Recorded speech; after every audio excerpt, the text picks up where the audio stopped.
AudioJungle. బాపు రాండి నువ్వు జరగమ్మా నువ్వు జరగ తర్వాత ఇస్తాం ఇంకో సంచి ఈడుందిరా ఆల్రెడీ ఈమె కన్నీరా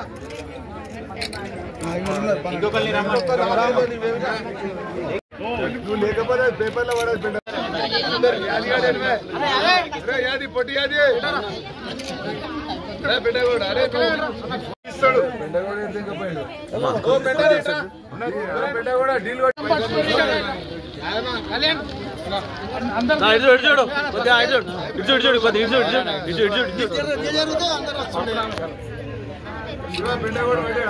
పడుతుంది ముంగడికి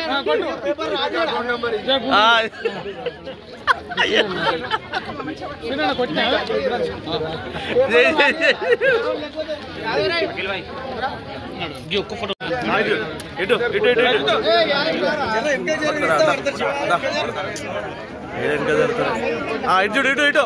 చూడండి అందరు ఇటు చూడండి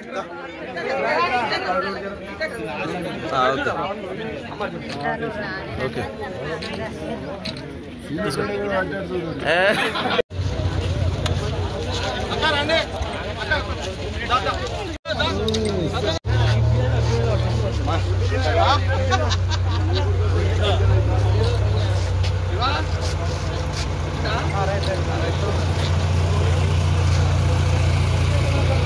సభకు ముఖ్య అతిథిగా విచ్చేసిన మా లైబ్రరీ చైర్మన్ సుహాస్ నెక్క గారికి మరియు ఇక్కడ ఉన్న ఆర్డీఓ గారికి ఎంఆర్ఓ గారికి మాతో పాటు వచ్చిన మా ఎలక్షన్ అన్న బాలకృష్ణారెడ్డి గారు ఇక్కడ ఉన్న అధికారులకు ఇక్కడ వచ్చిన లబ్ధిదారులకు అందరికీ నమస్కరిస్తూ ముఖ్యంగా ఆలోచించాలమ్మా మనకు ఒక ముఖ్యమంత్రి ఉండే 10 ఏళ్ళు ఊరేసుకుంటే ఊరేసుకోవాలని మాట్లాడిండు వరేసుకోవద్దని బెదిరించిండు కానీ ఆ ద్వారా ఆయన ఫామ్ హౌస్లో వరేసుకున్నాడు అంటే ఎవరు నాయకులు ఏ విధంగా ఉంటారని మీరు అందరూ ఆలోచించాలి అప్పుడేమో ఆ నాయకుడు వరేసుకోవద్దని చెప్పిండు కానీ ఇప్పుడున్న ప్రభుత్వం సన్న వరి వేసుకుంటే 500 బోనస్ ఇస్తా అని కూడా బోనస్ ఇస్తారు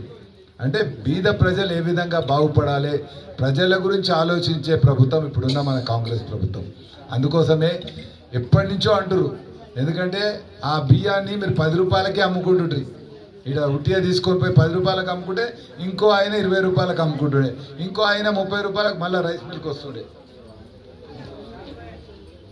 30 రూపాయలకు ఆయన అమ్ముకుంటుండే ఈ విధంగా అది ఎవరికి పనికి రాకుండా దళారులే బతికిరు ఇన్ని రోజులు రేషన్ షాప్ వాళ్ళు తక్కువ వేరే వాళ్ళు ఎక్కువ బతికిరు మరి అదెందుకు అది పనికిరాని పథకం అనే ఎలక్షన్స్ కన్నా మొదలే కాంగ్రెస్ వస్తే మేము సన్న బియ్యం ఇస్తామని రేవంత్ అన్న మాట ఇచ్చాడు అదేవిధంగా అందులో భాగంగానే 15 నెలలైంది ఇదంతా కష్టం చేసి ఇవ్వాలంటే పైసలతో కూడుకున్నది మనం అందుకోసమే రైతులకు కూడా 500 బోనస్ ఇస్తా అన్నాం ఎందుకమ్మా ఈ అందరు సన్న బియ్యం బండి ఇవ్వాలి మనకు సరిపోయేటని బియ్యం కూడా దొరకాలి ఇప్పుడు మన దగ్గర తక్కువ ఇప్పుడు మనోరాబాద్ మండలి తీసుకుందాం ఇక్కడ తక్కువ పండిస్తారు వరి మరి అందరికి కావాలి కదా 500 బోనస్ ఇస్తేనే అందరూ వరి పండిస్తారన్న ఆలోచనతోనే 500 బోనస్ అని కూడా కాంగ్రెస్ ప్రభుత్వం అటు రైతులను ఆదుకోవాలి రైతుల కన్నా తర్వాత మిమ్మల్ని ఆదుకోవాలి మీకు మంచి బియ్యం ఇప్పుడు రేవంత్ అన్న ఇంట్లో ఏం తింటుండో మీకు కూడా అవే బియ్యం వస్తున్నాయి మరి ఇంతకుముందు మన కేసీఆర్ మన ఎమ్మెల్యే ఉన్నాడు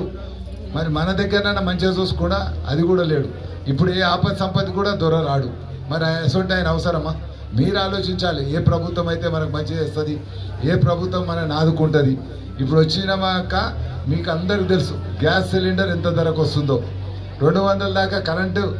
బిల్లు లేకుండా చేసిరు ఇవన్నీ కాంగ్రెస్ ప్రభుత్వమే ఇంకా కూడా చేయాల్సిన అవసరం ఉంది మేము 15 నెలలే వచ్చి ఇంకా మాకు చాలా టైం ఉంది ఆ ఇల్లు కట్టుకుంటే వాళ్ళకి ఇల్లు కూడా ఇస్తాం ఇంకా ఏమేం వాగ్దానాలు చేసినామో 6 గ్యారంటీలు కాకుండా కూడా మొన్న మీరు చూసిరు ఉపాధి హామీ పనికి పోయేటోళ్ళకి కూడా పైసలు ఇచ్చినామమ్మా అంటే ఇటువంటి ప్రభుత్వాన్ని మీరు అందరు కోరుకోవాలి కాంగ్రెస్ ప్రభుత్వం అయితేనే పేదల గురించి ఆలోచిస్తుంది ఆయన కేసీఆర్ గారు మన ఎమ్మెల్యే ఉన్నాడు ఇప్పుడు కూడా ఉన్నాడు ఒక్కసారి బయటకు రాడు ఒక్కసారి ఎవరిని ఆదుకోడు అవసరం వస్తే కనిపించాడు మరి అసొంటి ఆయన అవసరమా దయ్యం పాశం వండుకుంటే ఎవరికి లాభమ్మా ఎవ్వరికి లాభం లేదు ఎప్పుడైనా వచ్చిండా మనోరాబాద్ ఒక్కసారి రాలే 11 ఏళ్ళ తూపురానికి ఒక్కసారి కబడ్డీ ఆడినట్టు దవాఖానకు వచ్చిపోయాడు మరి మేము ఎప్పుడు మీ దగ్గరనే ఉంటాం ప్రజలలో ఉంటాం మీకు ఏ అవసరం ఉన్నది అవసరం తీర్చేదందుకే ఉంటుంది కాంగ్రెస్ ప్రభుత్వం అందుకోసమే ఈ సన్న బియ్యాన్ని ఎన్నో కష్టాలు ఓర్చిస్తారు. ఎందుకంటే ఇప్పుడు మీరు తెలుసో లేదో 50 రూపాయల కిలో ఉంటుంది అన్న, నాకు తెలిసిన కాడికి ఒక్కొక్కరికి 6 కిలోలు అంటే అర్థం చేసుకోరు. ఒక ఇంట్లో 5గురు ఉంటే కూడా వాళ్ళకు 1500 లాభం అయినట్టు, 5 మూల 1500. ఈ విధంగా ఎవ్వరు కూడా మేము తినలేదు,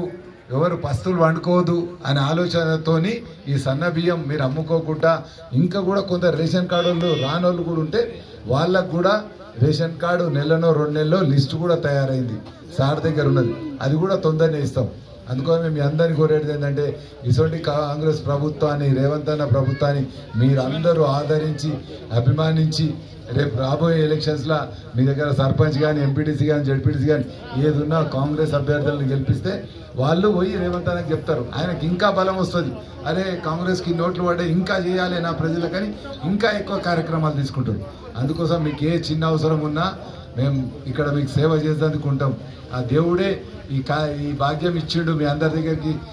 పంపించి సేవ చేసే భాగ్యం కల్పించిన అనుకుంటాం. అందుకోసం ఇటువంటి ప్రభుత్వాన్ని మీరందరూ ఆదరించి దీవించాలని మరొకసారి మీ అందరికీ చేతులెత్తి నమస్కరిస్తూ ముగిస్తున్నాను.